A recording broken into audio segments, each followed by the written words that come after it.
25 Black Gay Couples in Hollywood Then and Now 2025. What if we told you that some of the most iconic black celebrities, whose talent shook the world, also held secrets never meant for the spotlight? From music legends to beloved TV stars, these are the names that vanished too soon, but left behind whispers of truth that still echo in LGBTQ+ spaces today. Their lives weren't just brilliant, they were complicated, coded, and powerful in ways we're only beginning to understand. Hit that like, drop a comment, and subscribe to Legends of Black Excellence, because this time, we're remembering them our way. No censorship. No shame. Just legacy. Minnie Riperton. Although Minnie Riperton is not widely known for a same-sex relationship, her presence on this list is a testament to how queer legacy can transcend identity through impact, family, and cultural significance. Born on November 8, 1947, in Chicago, Illinois, Minnie began her career as a backing vocalist at Chess Records and later became the lead singer of the psychedelic soul band Rotary Connection. Her breakthrough came with the 1975 single Lovin' You, which featured her extraordinary 5-octave vocal range and became a global sensation, reaching #1 on the Billboard Hot 100. Minnie was married to songwriter and producer Richard Rudolph, with whom she had 2 children, one being Maya Rudolph, the acclaimed actress and comedian. While Riperton's marriage was heterosexual, her legacy has been embraced within Black queer communities, particularly for her expressive, non-conforming artistry and the bold femininity she embodied, traits often celebrated in queer cultural spaces. Diagnosed with breast cancer in 1976 at just 29, Minnie became one of the first Black women celebrities to speak publicly about the disease. She was appointed by President Jimmy Carter as a national spokesperson for the American Cancer Society, breaking silence and stigma surrounding women's health, particularly among women of color. She continued recording until her death on July 12, 1979, at Cedars-Sinai Medical Center in Los Angeles. She was only 31. Her final album, Minnie, 1979, included songs recorded during her illness, showcasing her unwavering commitment to art and truth. While not part of a known same-sex couple, Minnie Riperton's inclusion in this tribute acknowledges the breadth of influence and connection Black LGBTQ+ communities have felt through her voice, message, and spirit, a reminder that legacy often defies conventional categories. Stephanie Mosley. Stephanie Mosley was more than a dancer, she was pure motion turned into poetry. Born on February 14, 1984, in Vancouver, Canada, Stephanie exuded presence whether on stage or screen. Her star began rising in the world of choreography, performing alongside megastars like Beyoncé, Janet Jackson, Chris Brown, and Britney Spears. But it was her breakout role as Asha on VH1's Hit the Floor that introduced her to a broader audience, where her acting matched the intensity of her dance. Openly supportive of LGBTQ+ friends and artists throughout her life, Stephanie became a quiet icon among queer Black viewers who saw in her a blend of strength and sensitivity that felt affirming. She embraced love in all its forms and fostered deep friendships in both the dance and LGBTQ+ communities, relationships she never treated as secondary to career. Her romance with rapper Earl Hayes was marked by highs and emotional turbulence.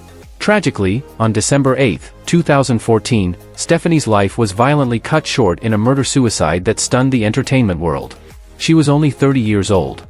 Her death became a flashpoint in discussions around domestic violence, mental health, and the pressures women face in high-profile relationships. For many queer fans, it wasn't just the loss of a rising star, it was the loss of someone who had made them feel seen in subtle, profound ways. Though Stephanie didn't publicly identify within the LGBTQ+ spectrum, her legacy reverberates through those who loved her from afar. Her movement, fluid, fierce, and full of soul, remains imprinted in the hearts of dancers, dreamers, and queer youth seeking visibility. In remembering her, we also honor the safe spaces she helped create through artistry and empathy, and the light she brought to stages she graced too briefly. Wiley Draper. Wiley Draper's name may not be shouted from every stage, but to those who remember, his portrayal of Michael Jackson was nothing short of alchemy. Born May 5, 1969, in West Virginia, Wiley had a humble upbringing but a gift that could not be contained. Initially passionate about dancing and performing for family and friends, he pursued theater and movement professionally, landing a job at Walt Disney World before taking the leap into Hollywood. His defining role came in 1992's The Jacksons, An American Dream, where he embodied Michael Jackson during the peak of the singer's Motown 25 era. Draper's moonwalk, nuance, and energy were so authentic that many viewers believed they were watching archival footage rather than a biopic. Even Michael Jackson himself was reportedly impressed. The role made Wiley an instant phenomenon, but just as doors began to open, life threw him a devastating curve. Shortly after filming Wrapped, Wiley was diagnosed with a rare form of leukemia. In less than a year, he passed away on December 20, 1993, at just 24 years old. Hollywood had barely gotten the chance to embrace him before he was gone.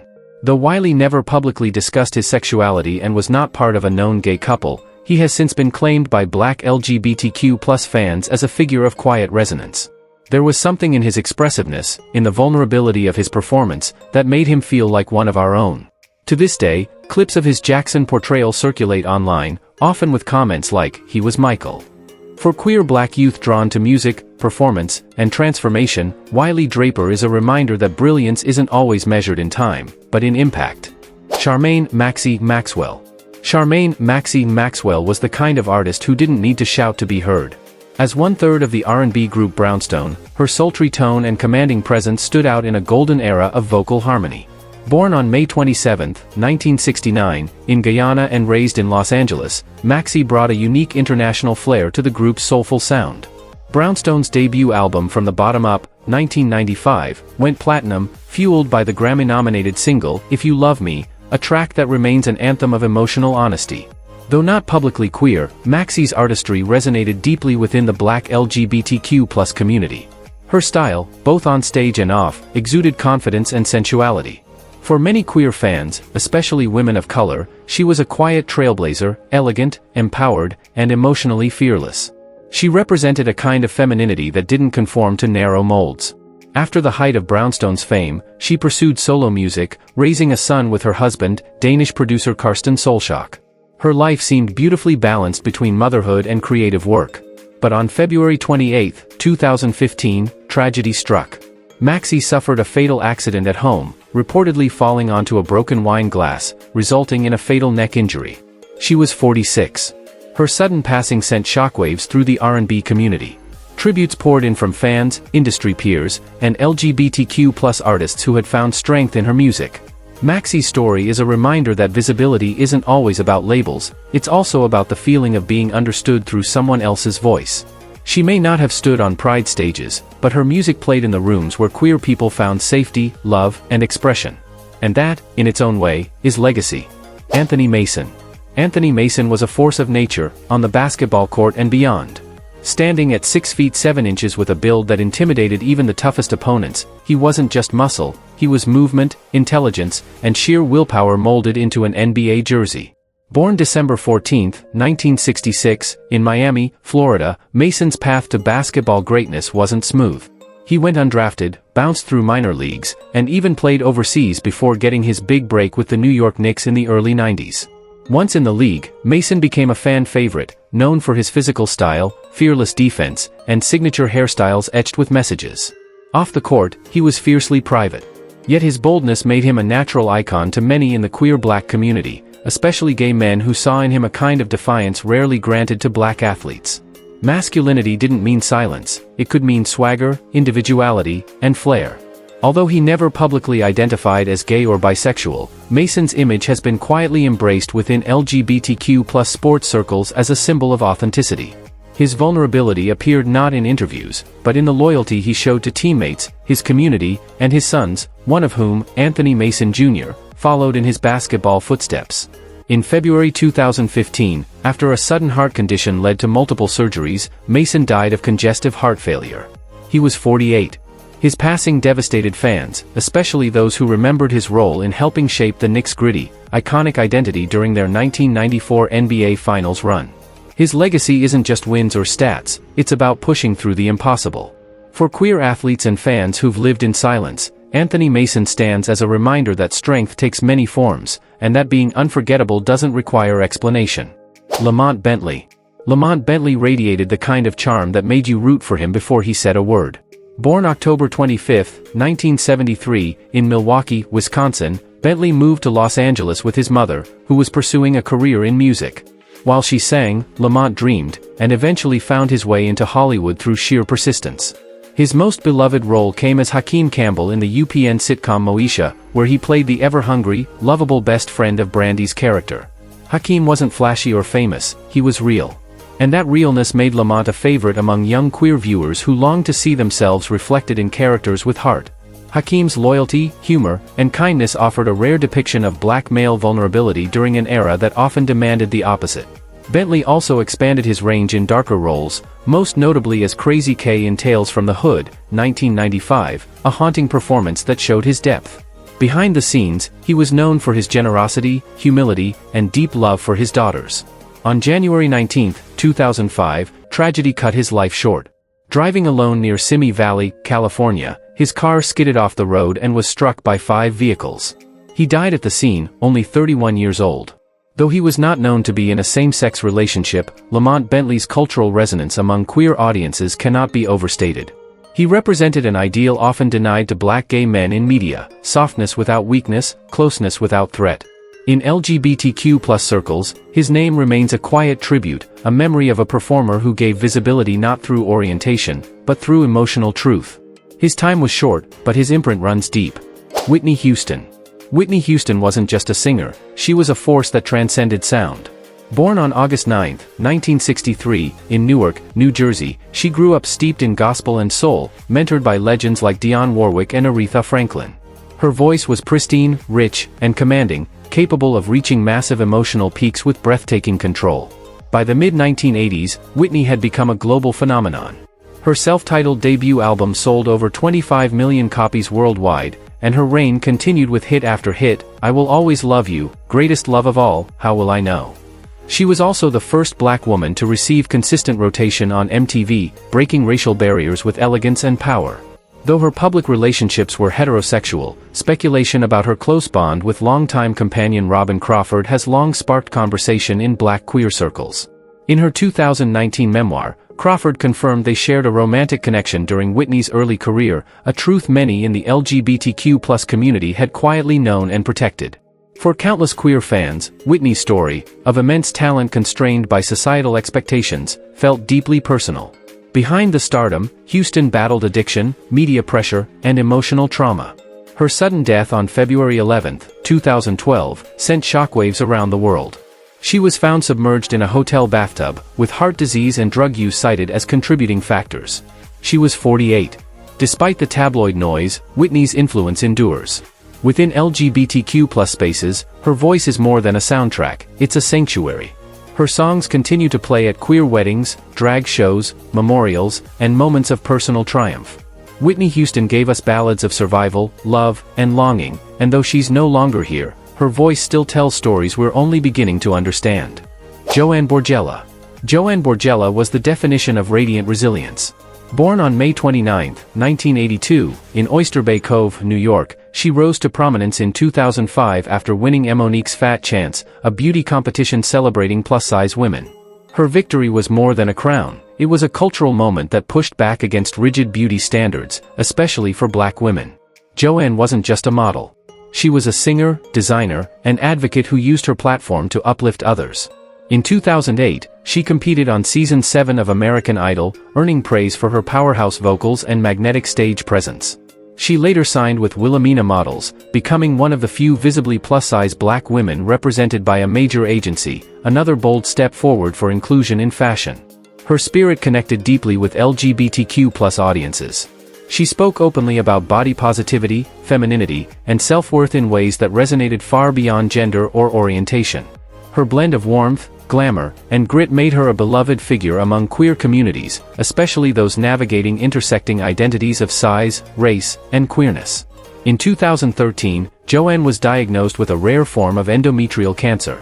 Even in illness, she continued to share her journey with honesty and grace, using social media to inspire others facing medical or emotional hardship. Her courage was unmatched. Joanne passed away on October 18, 2014, at the age of 32. Her funeral was filled with tributes from family, fellow artists, and fans who had been touched by her light. She may not have identified publicly as LGBTQ+, but her impact in queer spaces remains profound. Joanne Borgella shattered limits, on beauty, on voice, on how boldly black women could take up space. And in doing so, she made room for others to follow. Shirley Hemphill. Shirley Hemphill had a voice like no other, sharp, no nonsense, and bursting with comedic timing. Born on July 1, 1947, in Asheville, North Carolina, she got her start in stand-up comedy during the 1970s, mailing tapes of her routines to Flip Wilson, who helped launch her career. That tenacity would define her trajectory in Hollywood. She became a household name playing the sassy waitress Shirley Wilson on the hit sitcom What's Happening? 1976 to 1979, a show that brought black family life and humor into millions of living rooms. Her chemistry with co-stars and her unfiltered wit made her unforgettable. She later starred in 1 in a Million and made appearances on shows like The Love Boat and Trapper John, M.D. While Shirley never publicly identified as LGBTQ+, she had a massive following within black queer communities, especially among lesbians who saw in her a boldness and independence rarely celebrated in that era. She didn't fit the mold, and she didn't care to. Her self-possession, loud laughter, and unapologetic realness made her feel like family, an auntie who'd roast you with love and lift you with truth. Off-screen, she lived modestly and never chased fame. She remained committed to stand-up, performing in clubs across the country until her final days. On December 10, 1999, she was found deceased in her Los Angeles home from kidney failure. She was 52. Her death marked the end of an era, but her impact is still felt. In the world of queer black comedy, Shirley Hemphill is a pioneer, not because of who she loved, but how fiercely she lived. She carved out space for others to be loud, funny, complicated, and free. Simone Battle. Simone Battle had the kind of presence that made stages feel too small for her ambition. Born on June 17, 1989, in Los Angeles, she was a vibrant blend of beauty, charisma, and raw talent. She first caught national attention in 2011 as a finalist on the X Factor USA, where her confident performances and bold fashion choices quickly made her a fan favorite. After her appearance on the show, Simone joined the pop group GRL, a reboot of the Pussycat Dolls brand, under the guidance of Robin Anton and hitmaker Dr. Luke. The group's single Ugly Heart climbed international charts, and Simone stood out with her distinctive voice and commanding screen presence. Her style, attitude, and openness resonated deeply with LGBTQ+ audiences, especially young queer women of color who saw in her a fearless representation of joy and self-expression. She celebrated individuality and embraced the spotlight not as a burden, but as an opportunity to uplift. Behind the radiant smile, however, Simone carried invisible pain. On September 5, 2014, she died by suicide in her West Hollywood apartment. She was just 25. Her death sent shockwaves through both the music industry and queer communities who had quietly looked to her for strength. In the aftermath, her family and friends opened up about the importance of mental health, especially among young artists facing immense pressure. Though her career was brief, her impact was lasting. Simone Battle became a symbol of vibrant complexity, a reminder that brightness on the outside can hide deep wounds. For queer fans, she remains a beacon of representation, an artist who lived unapologetically and whose spirit continues to dance in every note she left behind. Tara Korea McMullen. Tara Korea McMullen's name may not be instantly recognized by all, but for those who knew her work, her talent left a lasting impression. Born on May 24, 1989, in Westminster, Vermont, Tara moved to Los Angeles with her mother and sister. There, she stumbled into acting almost by chance, but what began as a spark quickly turned into undeniable promise. She made her debut in the Martin Lawrence comedy Rebound, 2005, but it was her portrayal of gang member Graciela Reyes on CBS's Judging Amy that revealed her emotional depth. At just 15 years old, she brought complexity and vulnerability to a role that could have easily been one-dimensional. Her performance earned praise from critics and audiences alike, and her future in Hollywood seemed luminous. Tara was beloved in youth-centered queer circles, especially among LGBTQ+ teens of color who saw her as a bold reflection of their own struggles. Her character choices, rooted in defiance and layered identity, resonated in ways that reached far beyond the screen. Though she never publicly identified within the queer spectrum, her legacy holds emotional significance for queer youth navigating environments that often lack representation. But life outside television was far from glamorous. Tara lived for a time in a group home and later in affordable housing in Inglewood, California. On October 21, 2005, she was tragically shot and killed outside her apartment in what police described as a gang-related incident. She was only 16. Her death stunned fans and colleagues alike. A documentary episode about her life aired as part of E! True Hollywood Story, Boulevard of Broken Dreams, illustrating the difficult path she walked. In remembering Tara, we honor not just a life lost too soon, but a spark that lit the screen with courage, complexity, and truth. Aaliyah. Aaliyah Dana Houghton was the embodiment of effortless cool.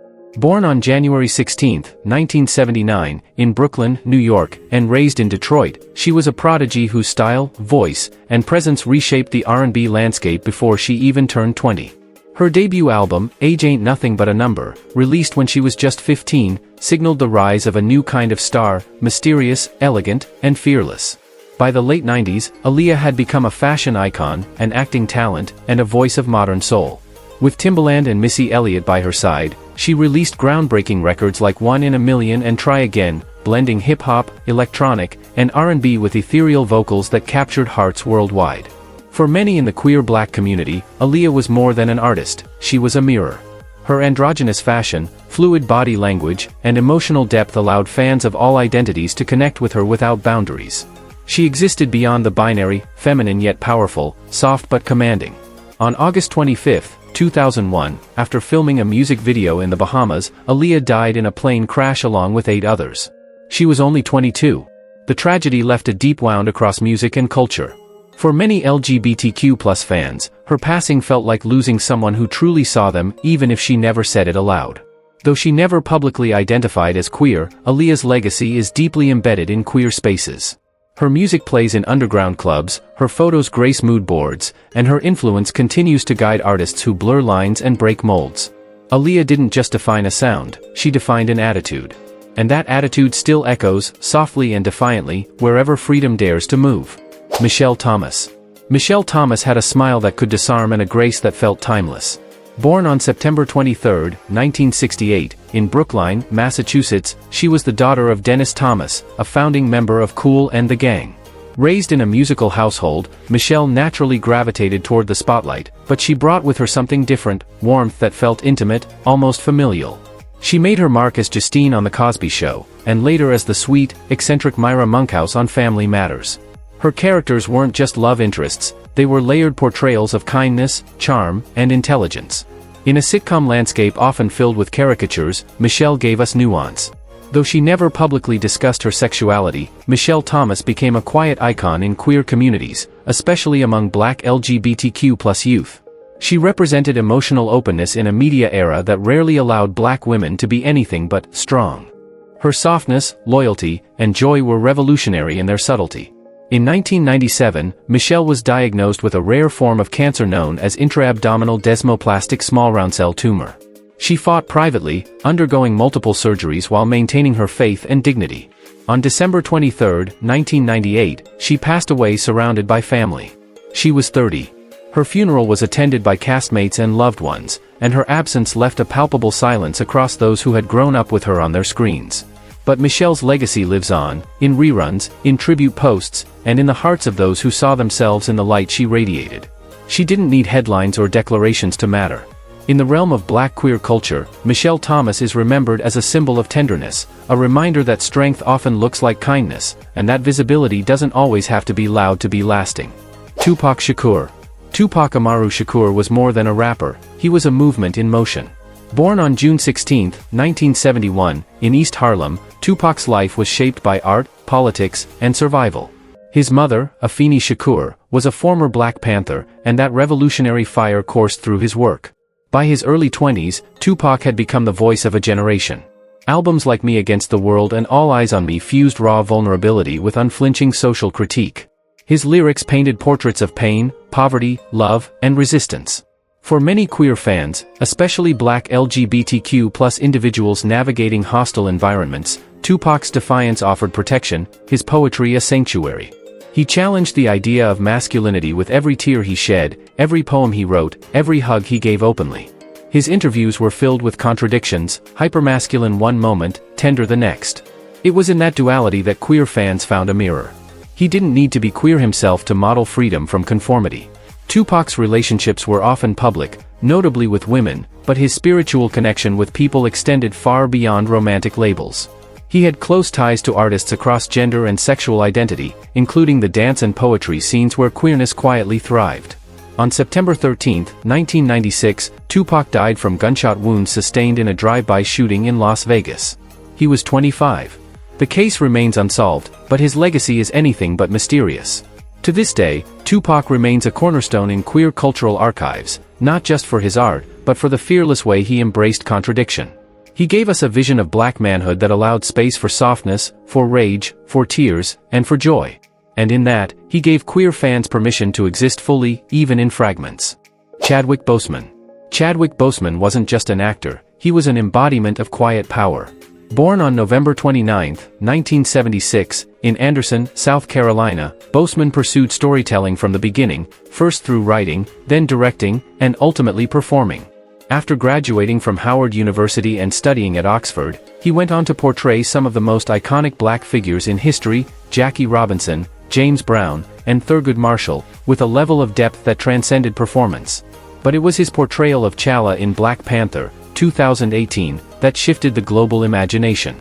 Suddenly, black children, and black queer youth in particular, saw themselves reflected in royalty, in dignity, in grace. The film broke box office records and cultural boundaries, but more importantly, it became a rallying point for those longing to be seen. Though Boseman never publicly identified as LGBTQ+, his work resonated deeply within queer spaces. He carried vulnerability and strength in equal measure, projecting a masculinity that wasn't afraid to be gentle, noble, or introspective. He challenged rigid archetypes and offered a new blueprint for black excellence, one that included empathy and softness. Privately, he battled colon cancer for 4 years, choosing to keep his diagnosis confidential while filming some of his most physically demanding roles. He passed away on August 28, 2020, at the age of 43. The world was stunned, not only by the loss but by the courage he had displayed without fanfare. In queer communities, especially among black creatives, Chadwick's legacy is immense. He symbolized the beauty of purpose-driven artistry and the quiet strength of those who walk their path with grace, even in the face of mortality. His name lives on, not just as a king on screen, but as a beacon of possibility. Michael Clarke Duncan. Michael Clarke Duncan was the kind of actor whose very presence changed the emotional temperature of a scene. Towering at 6 feet 5 inches, with a voice that rumbled like distant thunder, he might have been cast for his physique, but it was his heart that audiences remembered. Born on December 10, 1957, in Chicago, Illinois, Duncan grew up in modest circumstances, working as a ditch digger and nightclub bouncer before making it in Hollywood. His breakout role came in The Green Mile, 1999, where he played John Coffey, a gentle giant with a supernatural gift and soul-crushing empathy. The role earned him an Academy Award nomination and cemented his place as an actor who could communicate profound humanity with just a glance. Though he did not identify as LGBTQ+, Duncan's portrayal of emotional vulnerability in hypermasculine form made him an unexpected symbol of liberation for queer black men. He proved that strength wasn't diminished by kindness, and that manhood didn't require emotional suppression. He continued to work steadily in action films, comedies, and animated projects, voicing characters with warmth and gravitas. His off-screen life was marked by kindness and generosity, often mentoring young actors and maintaining deep friendships across diverse communities. On September 3, 2012, he died suddenly from complications following a heart attack. He was 54. Tributes flooded in, not just from Hollywood, but from fans who had found comfort and reflection in his performances. In LGBTQ+ cultural memory, Duncan represents the possibility of multidimensional black masculinity. He offered an alternative to bravado, one rooted in compassion. His characters gave permission to feel, to cry, to protect without domination. And that's a legacy bigger than muscle, it's soul. Heavy D. Heavy D brought joy into hip-hop without apology. Born Dwight Arrington Myers on May 24, 1967, in Jamaica and raised in Mount Vernon, New York, he fused Caribbean swagger with New York hustle to become one of the most beloved rappers of the late 80s and early 90s. As the frontman of Heavy D and the Boys, he helped define an era with hits like Now That We Found Love and Somebody For Me. At a time when rap was turning increasingly aggressive, Heavy D carved a different lane, one full of dance, romance, and positive vibes. His upbeat style and clean charisma made him a staple of MTV and BET, while his openness made him an enduring figure for fans across the spectrum, including black queer audiences who rarely saw themselves reflected in hip-hop culture. Though he never identified as gay or queer, Heavy D's music fostered safe spaces. His inclusive attitude, love for fashion, and ability to uplift without compromising authenticity made him an icon for many LGBTQ+ listeners. He didn't need to posture to be powerful, he simply showed up with rhythm, joy, and respect. He later transitioned into acting, appearing in shows like Boston Public and movies such as Life, 1999. Behind the scenes, he nurtured talent, produced for others, and continued to evolve as a creative force. On November 8, 2011, after collapsing outside his Beverly Hills apartment, he died from a pulmonary embolism caused by a blood clot. He was 44. Heavy D's presence remains a beacon for those who found themselves dancing to his music in spaces where they could finally breathe. His legacy? A celebration of love, rhythm, and room for everyone. Fred Berry. Fred Berry didn't just play rerun, he was rerun. Born on March 19, 1951, in St. Louis, Missouri, Berry rose from street dancer to national TV sensation in the late 1970s. With his red beret, suspenders, and infectious energy, he stole every scene on What's Happening, becoming one of the first black comedic characters that young audiences across America embraced as their own. As a member of the legendary dance group The Lockers, Berry helped bring street dance and funk style into the mainstream. His moves weren't just physical, they were expressive, playful, and revolutionary. For queer fans, especially black LGBTQ+ youth, Rerun's exaggerated flair, body confidence, and flamboyant style offered early glimpses of possibility in a culture that often erased or ridiculed non-normative self-expression. Though Berry publicly lived as a heterosexual man and later became a born-again Christian and pastor, his image remained beloved in drag culture and gay spaces, where his joyful defiance of traditional masculinity was celebrated as camp gold. Behind the fame, Fred battled addiction, financial struggles, and personal reinvention. He eventually found healing through faith and used his story to help others navigate recovery. By the time of his passing on October 21, 2003, from complications related to a stroke, he had lived many lives: performer, advocate, survivor. For many in the queer black community, Berry's legacy isn't about orientation, it's about spirit. His character embodied exuberance, freedom, and unapologetic selfhood. Rerun danced like nobody was watching, and for those who felt invisible, that meant everything. Lynn Thigpen. Lynn Thigpen wasn't flashy, but she was unforgettable. Born December 22, 1948, in Joliet, Illinois, she spent her early years as an English teacher before pursuing a career in theater. With a powerful stage presence and a voice like silk wrapped in steel, she quickly became a standout on Broadway, earning a Tony Award nomination for Tintypes and winning for An American Daughter in 1997. Though she never became a household name in the traditional sense, she had an extraordinary reach. From her role as the all-knowing chief on Where in the World is Carmen Sandiego? To memorable turns in The District, Lean on Me, and the adventures of Elmo in Grouchland, Lynn made intelligence and authority magnetic. She was the kind of performer who elevated every project she touched. In queer spaces, especially among black LGBTQ+ women, Lynn Thigpen became an emblem of dignified power. Her portrayal of strong, wise, emotionally grounded women stood in contrast to many of the limiting roles offered to women of color. She gave representation not through labels, but through layered humanity.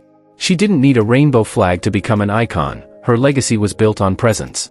On March 12, 2003, she passed away suddenly from a cerebral hemorrhage. She was 54. The news hit hard, not only because of her talent, but because of the silence her absence left.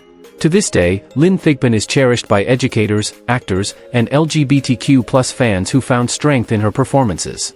She embodied excellence without ego, intellect without arrogance, and left behind a body of work that still whispers, "Be proud, be bold, be true." The Notorious B.I.G. Christopher Wallace, better known as the Notorious B.I.G. or Biggie Smalls, was more than a rapper. He was a poet in the rawest sense. Born on May 21, 1972, in Brooklyn, New York, Biggie rose from the streets of Bed-Stuy to become the voice of an era. His debut album Ready to Die, 1994, offered brutal honesty wrapped in hypnotic flow, while Life After Death, 1997, released posthumously, sealed his legend. Biggie's lyrics chronicled struggle, survival, and the contradictions of urban life. His baritone cadence and storytelling prowess earned him admiration across genres. But what made him particularly resonant for queer listeners, especially gay black men, was his complicated embodiment of vulnerability and bravado. He could switch from tales of trauma to confessions of fear and loss in a single verse. In a genre often hostile to queerness, Biggie stood out for his lack of overt homophobia and his emotional transparency. Songs like Suicidal Thoughts or Everyday Struggle hit home for marginalized communities who understood the pain beneath the swagger. His fashion choices, often flamboyant, luxurious, and unapologetically bold, also found quiet celebration in queer hip-hop culture. On March 9, 1997, Biggie was shot and killed in Los Angeles. He was only 24. The murder remains unsolved, casting a long shadow over hip-hop history. His music, however, lives on. For LGBTQ+ fans, Biggie remains a complex symbol, a figure who didn't speak directly to queer life, yet whose artistry reflected its contradictions, grit and grace, danger and tenderness. He wasn't perfect, but he was honest. And in that, he gave us something rare, permission to be flawed and still be monumental. Michael Taliaferro. Michael Taliaferro's face was instantly recognizable, even if his name wasn't always. Born August 23, 1961, in Fort Worth, Texas, he began his public life as an athlete, playing professional football before pivoting to a career in film. His physical presence was unmistakable, and his on-screen energy carried both menace and mischief. Known for scene-stealing roles in Life, The Replacements, Blue Hill Avenue, and You Got Served, Taliaferro specialized in characters who were tough, fast-talking, and unapologetically big-hearted. He had a comedic edge that made audiences lean in, even when he was playing the antagonist. Though he didn't publicly discuss his sexuality, Taliaferro's roles and personal charisma made him a subtle favorite within black queer spaces, particularly among LGBTQ+ men who saw strength laced with playfulness as a form of coded queerness. His humor, style, and swagger felt familiar to those who had long read between the lines in black cinema. Outside of acting, he pursued directing and was passionate about storytelling from behind the camera. Friends described him as deeply spiritual, loyal to his family, and always willing to mentor emerging talent. On May 4, 2006, Taliaferro died suddenly of a stroke in Los Angeles. He was 44. His passing received limited media attention, yet among those who admired his body of work, the loss was deeply felt. In the broader legacy of black film, Taliaferro's name is often overlooked, but not forgotten. For many LGBTQ+ fans, he represented a version of masculinity that didn't sacrifice humor or heart. His characters were loud, flawed, and full of life, exactly the kind of visibility queer audiences are still fighting for. Lloyd Avery II. Lloyd Avery II lived a life that blurred the line between fiction and tragedy. Born on June 21, 1969, in Los Angeles, California, he made his cinematic mark in 1991 playing a gang member in Boys and the Hood, a film that helped define an entire generation of black cinema. His character, who delivered the fatal shot that killed Ricky, played by Morris Chestnut, was instantly etched into cultural memory. He later appeared in Poetic Justice and other street dramas, often cast as the bad guy. Yet, off-screen, friends say Avery was introspective, creative, and more soft-spoken than his roles suggested. He had dreams beyond acting, dabbling in writing and production, hoping to reshape the stories Hollywood offered young black men. In queer circles, especially those analyzing masculinity in film, Avery's on-screen roles and real-life arc became points of discussion. He embodied the archetype of hypermasculine black male aggression, a stereotype that often overshadows queer expression in media. For LGBTQ+ viewers, his presence symbolized the tension between performance and authenticity, fear and identity. But his life took a dark turn. In 2001, Avery was convicted of double homicide and sentenced to life in prison. Just 4 years later, on September 4, 2005, he was murdered by his cellmate, another shocking twist in a life already engulfed in contradictions. He was 36. Though his legacy is tangled, it's not meaningless. In LGBTQ+ media studies and critical spaces, Lloyd Avery represents the consequences of typecasting, toxic masculinity, and a society that offers few paths for black men to be multidimensional. His story serves as both cautionary tale and cultural mirror. Sam Cooke. Sam Cooke's voice wasn't just velvet, it was revolutionary. Born on January 22, 1931, in Clarksdale, Mississippi, and raised in Chicago, Cooke began his career singing gospel with the Soul Stirrers before crossing over into secular music. When he did, the world followed. With hits like You Send Me, Cupid, and A Change Is Gonna Come, he became the architect of soul music. More than a singer, Cooke was a businessman and activist. He founded his own label, management company, and publishing house, unheard of for a black artist at the time. He mentored rising talents and demanded ownership over his art, setting a blueprint that inspired generations of black creatives, including many LGBTQ+ artists navigating an industry not built for them. Though his personal life was rooted in traditional marriage, queer fans connected deeply with his music. His lyrics often explored longing, heartache, and hope, universal themes that resonated especially in a time when queer love had to remain hidden. A Change Is Gonna Come became an anthem not only for civil rights, but also for queer liberation movements decades later. On December 11, 1964, Sam Cooke was fatally shot under mysterious circumstances at a Los Angeles motel. He was only 33. His death, ruled justifiable homicide, has been debated for decades. For Black LGBTQ+ communities, Cook's legacy is multifaceted. He represented not only sonic beauty but also agency, independence, and emotional depth. His music continues to be sampled, reinterpreted, and played at marches, drag shows, and moments of personal reflection. Sam Cooke sang for freedom, both literal and internal. And in doing so, he gave voice to the voiceless, including those who loved in silence. Otis Redding. Otis Redding didn't just sing, he testified. Born on September 9, 1941, in Dawson, Georgia, he brought the sound of the South to the world through a voice rough with passion and rich with soul. With hits like Try a Little Tenderness, These Arms of Mine, and the immortal, Sittin' on the Dock of the Bay, Redding carved out a lane where emotion reigned supreme.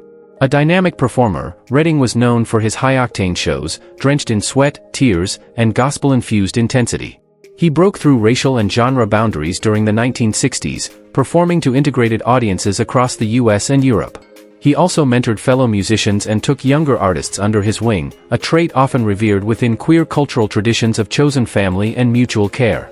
Though not part of any publicly known LGBTQ+ narrative, Otis became a favorite in gay Black spaces, especially among singers and performers who drew inspiration from his emotive delivery and deep sincerity. In soul clubs and ballroom circles, his music became a soundtrack for dramatic expression, storytelling, and catharsis.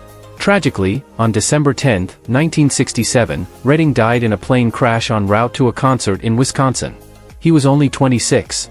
Dock of the Bay was released posthumously and became his only #1 single on the Billboard Hot 100. For Black queer audiences, Redding's music captures longing, vulnerability, and the aching desire to belong. He gave permission to feel deeply, loudly, and without shame. Even in an era that demanded restraint, Otis let it all pour out. His voice lives on in the background of heartbreaks and rebirths alike, testifying still for those who've had to love quietly but feel enormously. Natalie Desselle Reid. Natalie Desselle Reid radiated joy. Born on July 12, 1967, in Alexandria, Louisiana, she built a career on comedy, heart, and the kind of warmth that made you feel like you knew her personally. Though often in supporting roles, she consistently stole the show, with timing, relatability, and authenticity. She is best remembered for her role opposite Halle Berry in BAPS, 1997, a cult classic that became an unexpected pillar in queer Black pop culture. Playing Mickey, the loud, lovable best friend with big dreams and even bigger heart, Natalie embodied a kind of unapologetic, working-class glamour rarely seen on screen. The film, though critically panned at release, was embraced by drag queens, queer artists, and ballroom communities for its camp, costumes, and celebration of friendship between women. Desselle Reid also appeared in Set It Off, Medea's Big Happy Family, and the beloved TV series Eve, where her grounded humor balanced over-the-top plots. Her characters often reflected resilience, self-respect, and love, values deeply cherished in LGBTQ+ spaces, especially among Black femmes. Off-screen, she was a devoted wife and mother, often staying out of Hollywood's spotlight. In 2020, she was diagnosed with colon cancer and passed away on December 7 of the same year. She was 53.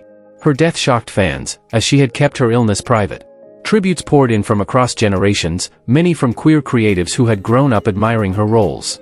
For them, Natalie wasn't just a funny actress, she was affirmation.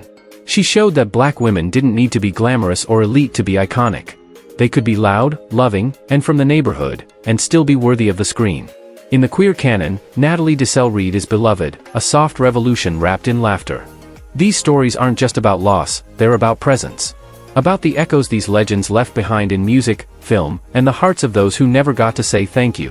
While not all of them publicly identified as part of the LGBTQ+ community, their impact on queer Black culture is undeniable. Their lives, complex, beautiful, and sometimes deeply tragic, still speak to us in ways that labels never could. But now we want to hear from you. Which of these lives moved you the most? Do you believe that cultural influence is enough to include someone in queer history, even if their identity wasn't public? And how should we remember artists whose personal truths may have been hidden, but whose legacies have empowered so many to live theirs openly? Drop your thoughts in the comments, we're ready for the conversation. And if these stories spoke to you, don't forget to like, share, and subscribe to Legends of Black Excellence for more powerful narratives that center our truth, our voices, and our history. Because remembrance isn't just about the past, it's about shaping the future.